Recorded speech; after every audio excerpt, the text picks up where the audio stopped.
అనంతపురం జిల్లా నూతన ఏసీబీ డీఎస్పీగా బాధ్యతలు స్వీకరించిన ప్రసాద్ రెడ్డి ఏ ప్రభుత్వ శాఖలో అయినా ప్రభుత్వ ఉద్యోగి చేయాల్సిన పనులకు లంచం అడిగితే 1064 టోల్ ఫ్రీకి కాల్ చేయండి. తమకు నేరుగా ఫిర్యాదు చేస్తే లంచం తీసుకునే ఉద్యోగిపై చట్టబద్ధంగా చర్యలు తీసుకుంటాం. తమకి సమాచారం ఇస్తే ఫిర్యాదుదారుడు భయపడాల్సిన అవసరం లేదు. ఉద్యోగి ఏసీబీ డ్రాప్ అయిన తర్వాత ఫిర్యాదుదారుడి పనిని తామే పూర్తి అయ్యేలా చూస్తాం. వివరాలను వెల్లడించిన ఏసీబీ డీఎస్పీ ప్రసాద్ రెడ్డి. పెద్ద కేసులు డిఏ కేసులు అయితే కనుక అవి 1 year 2 years కూడా అంటే అఫిక్స్ చేసి పెట్టింటారు. కానీ ఎవరో ఒకరు దాన్ని చించేయడము కొట్టేయడము ఏదో ఒకటి చేస్తూ ఉంటారు, కిందికి లాగేయడం ఇదంతా జరుగుతూ ఉంటుంది.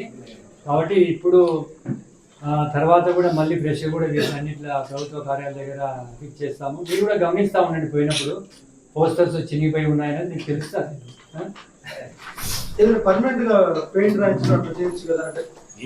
టోల్ ఫ్రీ నెంబర్ కొంచెం మేము కూడా బయట పబ్లిసిటీ ఇస్తాము. మీరు చెప్పినట్టు అక్కడక్కడ రాయించేసి పోస్టర్ వేయడమే కాకుండా రాయించడం కూడా చేస్తాం.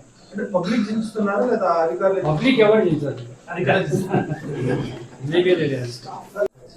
ఈరోజు అనంతపురం జిల్లా ఏసీబీ డిఎస్పీగా బాధ్యతలు స్వీకరించడం జరిగింది.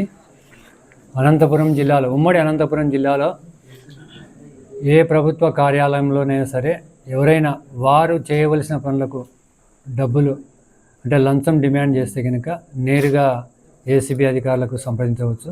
ఇందుకు సంబంధించి ఒకటి టోల్ ఫ్రీ నంబర్స్ కూడా ఉన్నాయి. 1064 ఒకటి, డిఎస్పీ ఏసీబీ నంబర్ 9440446181 కూడా ఫోన్ చేసి చెప్పచ్చు. అదేవిధంగా ఇక్కడ 3 ఇన్స్పెక్టర్లు ఉన్నారు, మోహన్ ప్రసాద్ గారు, జయమ్మ గారు, హమీద్ ఖాన్ గారు. వారి నంబర్లు కూడా ఇక్కడ ఉన్నాయి. వారి నంబర్లు కూడా ఫోన్ చేసి చెప్తే కనుక ఆ అధికారుల మీద చర్యలు చట్టబద్ధంగా తీసుకుంటాము. వాళ్ళు ఇచ్చే ఫిర్యాదు మేరకు కేసు నమోదు చేయడం జరుగుతుంది. తర్వాత జరగవలసినటువంటి చట్టబద్ధంగా చేయవలసిన కార్యం ఏదైతే ఉందో అది చేసి వారి మీద చర్యలు తీసుకుంటాము. మీరు కూడా మీడియా మిత్రులు కూడా ఎవరైనా సరే, మీరు రకరకాల ప్రభుత్వ కార్యాలయాలకు పోతూ ఉంటారు, మీ దృష్టికి ఎవరైనా సరే అధికారులు ఇట్లా చేస్తున్నారని చెప్తే మాకు తెలియజేసి కనుక వారి మీద కూడా మేము ఖచ్చితంగా చర్యలు తీసుకుంటాం. అందుకు మీ సహకారం కూడా మేము కోరుతూ ఉన్నాము.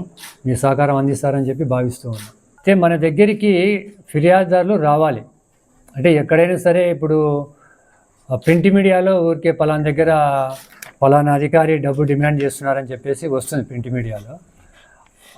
ఎవరైతే ఆ బాధితుడు ఉన్నాడో అంటే పని చేయించుకోవాల్సిన వ్యక్తి ఎవరైతే ఉన్నాడో ఆ వ్యక్తి మన దగ్గరికి వచ్చి నన్ను పలానా అధికారి పలానా పని చేసేదానికి డబ్బు డిమాండ్ చేస్తున్నాడని మనకు ఫిర్యాదు ఇస్తే మనం ఖచ్చితంగా చర్య తీసుకుంటాం.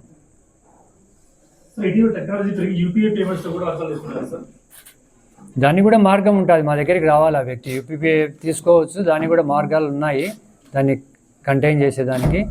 ఆ వ్యక్తులు మా దగ్గరికి వస్తే చర్యలు తీసుకుంటాం. ఏం రవి?